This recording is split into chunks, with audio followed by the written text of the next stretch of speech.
Hi everyone, does anyone know what's behind me? It's chocolate! I love chocolate. I happen to be a huge fan of chocolate, a chocoholic as some people call it. And this story is called Grandpa Cacao, A Tale of Chocolate, From Farm to Family by Elizabeth Zunon.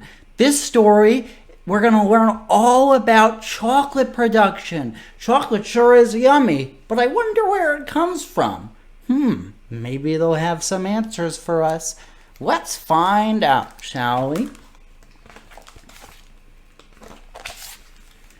Chocolate is my most favorite thing ever. Daddy and I are making our family's special celebration cake while Mommy goes to pick up another treat. Every one of us loves this cake. Even my little brother, Denny, who is the pickiest of eaters. Chocolate is a gift to you from Grandpa Cacao, Daddy says. We can only enjoy chocolate treats thanks to farmers like him. I've never met Grandpa Cacao, but I've heard his voice on the phone. I can almost picture him, a mystery from Africa, a place I've never been. Tell me again about Grandpa Cacao, I ask.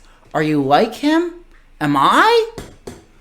We're from a land called the Ivory Coast, Daddy says, where I grew up watching big, graceful elephants roam.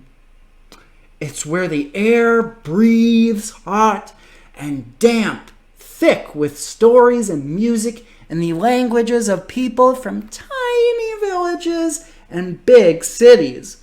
Grandpa Cacao's farm was the pride of his life. Here's the Ivory Coast. It's this black and white thing over here. The air, the rain, and the soil must be just right for growing cacao. Daddy holds a sieve over the mixing bowl, and I pour in the flour. Grandpa Cacao carried heavy loads through the bush back and forth to his fields on his wide, calloused feet. Then that must be where I get my wide boat feet, I say, as I add the baking powder. Your Grandpa Cacao spotted the ripe fruits ready to be picked from the forest canopy and cut them right off the tree trunks quickly and precisely. Just like the way I can spot the end of summer from tinges of orange at the tips of treetops. He sliced through the skins of the pods without cutting into any of the sticky white beans inside. I carefully sprinkle in the salt. Grandpa Cacao could hold 2 or even 3 whole fruits in one of his rough hands. Like a giant. Did you ever help? I ask. Everybody in the village worked together, Daddy said, as he melts the chocolate and butter. When I turned 7, Grandpa let me help and gather and scoop out the cacao pods, but only if my schoolwork and chores were done. Grandpa Cacao and the other villagers scooped out millions of cacao beans and put them in big pits in the ground with banana leaves. They stirred the cacao beans every few days until they changed from white to light brown. Then Grandpa Cacao and the other strong men hoisted the beans out of the pits and onto a cement floor under the sun to dry. Warm whiffs of chocolate wafted through the air. We lugged the beans inside every single night so they wouldn't rot in the morning dew, says Daddy. If tropical storms clouds rolled in, we all rushed to cover up the drying beans so that the mighty rains wouldn't drench them. I bet he could smell the rain a mile away, the way I can smell a cold day. When the skins of the dried beans made a crack, crack, cracking sound between your fingers, they were ready to sell, says Daddy. Did they taste like chocolate? I ask. My stomach is grumbling. I wonder what Mommy is bringing home. They tasted bitter, but always left a sweetness on the tongue. He adds the sugar to our cake batter. Crack, crack, crack. I break 1, 2, 3 eggs into the bowl, but don't let any shells fall in. Daddy mixes as I pour the milk. Once I got older, says Daddy, I helped your Grandpa Cacao bag up the beans to sell to the cacao buyers. If the roads weren't flooded from the rains, they came to our village in trucks with their big scales and bundles of money to buy our beans. Then they sent them off for chocolate making.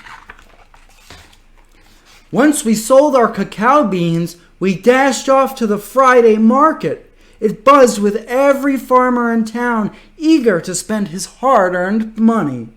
Daddy smiles as he remembers. We used our money to buy food, school supplies, uniforms, books, and fabric to have our special occasion clothes made.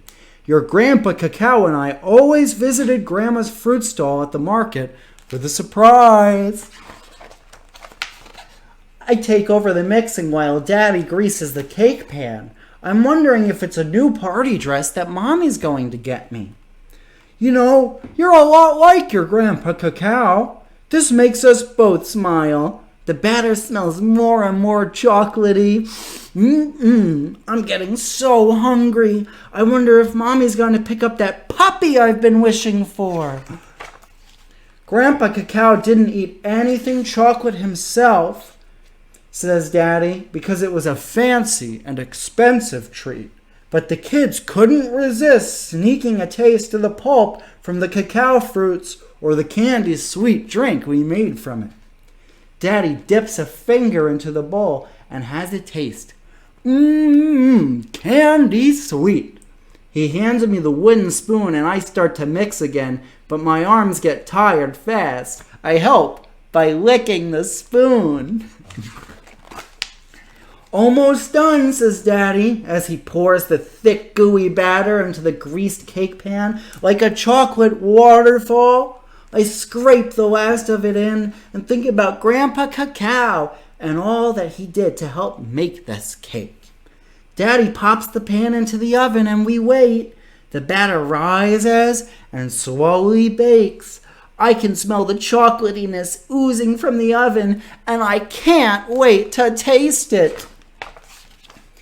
As I help wipe the counters, the doorbell rings and the oven timer goes off. My cake is baked. Mommy's home. Get the forks, I yell. I run to the front door.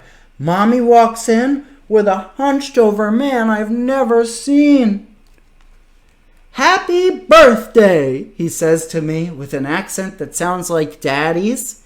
In that voice I've heard on the phone, he's an old man, the same color as me. He's got my same small ears and Daddy's smile, and he looks at me like he's known me forever. He pulls me into a strong hug, then offers me a big oval fruit that's yellowish orange. I can feel how rough his hands are as I take it from him. I need both my hands to hold the fruit. Your birthday present, he says. I recognize his twinkling eyes, and I know he is my Grandpa Cacao, the best birthday present ever in the world. That was a fun little story about cocoa making, isn't it? Well, cocoa primarily comes from these 3 places: Mexico, the Ivory Coast, and Indonesia. And it's harvested in these orange fruits like we just saw. This is a cocoa fruit. Pretty interesting, huh? Well, I hope you guys enjoyed reading about cocoa production with me and learned a little bit about where that yummy, yummy chocolate we love so much comes from. Well, thanks for reading along with me today. Thanks, Grandpa Cacao and Elizabeth Zunon, for your excellent story. We had so much fun reading today. I hope you guys can join me for some more story times in the future, and for some great fun activities to do while you're stuck at home, go ahead to veronalibrary.org/children. Until next time, I'll be seeing ya. Bye-bye.